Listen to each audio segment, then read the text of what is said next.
এখানে অনেক কালার্স আছে, আমি সবগুলো এলোমেলো করে দিচ্ছি, সব এলোমেলো করে দিচ্ছি। তুমি গ্রিন আর রেড আলাদা করে নাও, গ্রিন আর রেড আলাদা করো। হ্যাঁ গ্রিন, গ্রিনগুলো আলাদা করো, ঠিক আছে। হ্যাঁ good good, very good. Green green, এটা গ্রিন, গুড, ভেরি গুড।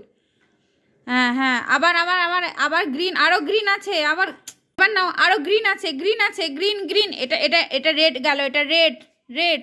আমি তোমাকে গ্রিন বলেছি, এখানে আরও গ্রিন আছে, খুঁজে দেখো, গ্রিন কালার আছে, গুড, রাখো রাখো, গুড। এই তো গ্রিন কালার চিনে গেছে, এবার red red red red, please তাড়াতাড়ি তাড়াতাড়ি তাড়াতাড়ি তাড়াতাড়ি। হ্যাঁ হ্যাঁ হ্যাঁ হ্যাঁ, ঠিক আছে ঠিক আছে, রেডগুলো রাখো। হ্যাঁ red colour, good, red colour. হ্যাঁ এই তো প্রমা বুঝে গেছে, গ্রিন আর red, good. Apple, apple red colour, cup red colour, এই ট্রি গ্রিন কালারের ট্রিটা পড়ে গেল, ঠিক আছে, গুড।